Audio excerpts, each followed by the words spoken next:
এই যে দেখেন 5ই আগস্টের পর আমরা কি দেখতেছি, এই স্বপ্নগুলো দেখার জন্য আমাদের ভাইরা জীবন দেয় নাই। আমি আমার ভাইয়ের লাশটুকু পাই নাই, আমার ভাইয়ের শেষ দেখাটুকু দেখতে পারি নাই, এক মুঠো মাটিও কবর দিতে পারি নাই পরিবারের কেউ। এমনকি রায়ের বাজার বুদ্ধিজীবী কবরস্থানে 4 নম্বর ব্লগে 114টা কবর। দীর্ঘ 13 বছর পর মাত্র 8 জনকে শনাক্ত করা হয়েছে, বাকি 106 জন আজও বেওয়ারিশ ভাবে শুয়ে আছে। এরা কেউ বেওয়ারিশ না, এরা সবাই ওয়ারিশ। তাদের সবার ছিল পিত্ত পরিচয়, ছিল পরিবার। সরকার খুনিয়েছে না কারণ তাদেরকে বেওয়ারিশ ভাবে দাফন করেছে। তারা কেউ বেওয়ারিশ না। 18 জুলাই আমার ভাই বাসার থেকে বের হয়, হাসপাতাল, মর্গ, জেলখানা সব জায়গায় তন্ন তন্ন করে খুঁজেছি, কিন্তু আমার ভাইয়ের সন্ধান পাই নাই। আমার ভাইয়ের সন্ধান পাইছি বেওয়ারিশ লাশের তালিকা আঞ্জুমান ইসলামের তালিকায় পেয়েছি। আমার ভাইকে খুনিয়াসিনা কেবল হত্যাই করেনি, বেওয়ারিশ ভাবে দাফন করে দিছে। দেখেন, বর্তমান সরকারকে বলতে চাই স্পষ্টভাবে, জনাব তারেক রহমান স্যারকে বলতে চাই, জনাব তারেক রহমান স্যার, আজকে এখন আপনি বর্তমানে দেশের সরকার হয়েছেন, আপনি কাদের রক্তের উপর দিয়ে দেশের সরকার হয়েছেন এটা ভুলে যায়েন না। আপনার বাবার হত্যার তদন্ত শুরু হয়েছে, কাদের জীবন দেওয়ার পর এই তদন্ত শুরু হয়েছে সেগুলো ভুলে যান না। এই দেশে বিচার হয় না, কিন্তু আমি আমার ভাইয়ের হত্যার বিচার চাই। আমার ভাইদের হত্যার বিচার চাইতে চাইতে যে মানুষটাকে হত্যা করা হয়েছে, ওসমান আলী ভাইয়ের হত্যার বিচার চাই।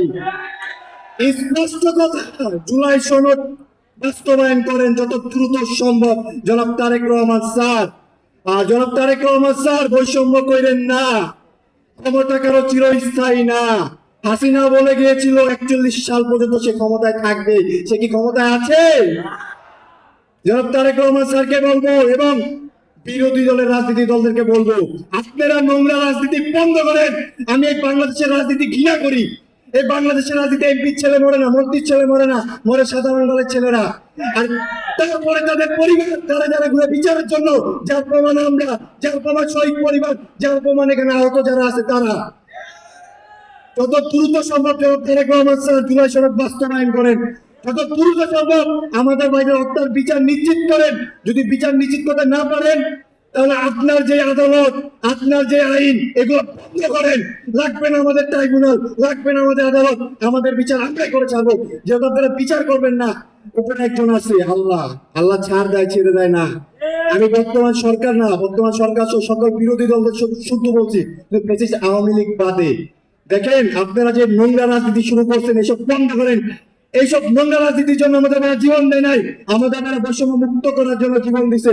আমাদের পঙ্গু হয়েছে, কারো চোখ হারাইছে, কারো হাত হারাইছে, এরা এইসব দিনের জন্য জীবন দেয় নাই। যত দ্রুত সম্ভব জনাব তারেক রহমান স্যার, আপনাকে বলবো জুলাই সনদটা বাস্তবায়ন করেন, আমাদের ভাইদের হত্যার বিচার নিশ্চিত করেন। আর এখানে আমাদের আয়াস ভাই আছে, আমি পার্সোনালি ভাবে আয়াস ভাইকে ধন্যবাদ জানাই, কারণ আয়াস ভাই যে কাজটা করছে সেই কাজটা আমাদের এনসিপি করতে পারে নাই, জামাত করতে পারে নাই, বিএনপি করতে পারে নাই। দেখেন, এই 7টা ফারজানা, মমিন মেহেদী, এরা ওপেন বলতেছে, এরা শুধু শহীদ পরিবারকে না, আহতদেরকে না, এরা এনসিপির নাহিদ ভাই, সাজিদ ভাই, হাসনাত ভাই, বর্তমান সরকারকে বলতেছে অবৈধ। নাহিদ ভাই, সাজিদ ভাই, হাসান ভাই, এদেরকে বলতেছে যারা সন্তান। আপনারা কেন প্রতিবাদ করছেন না ভাই? আমাদের মৃত ভাইদেরকে নিয়ে উল্টাপাল্টা কথা বলছে তারা। যত দ্রুত সম্ভব জনাব তারেক রহমান স্যার তাদেরকে যত দ্রুত সম্ভব গ্রেফতার করেন। আর আর স্পষ্ট কথা, জুলাই নিয়ে যদি উল্টাপাল্টা কথা যেই বলুক, সে যেই হোক না কেন, তাকে আমরা বাংলার মাটিতে ছাড় দেবো না ইনশাল্লাহ।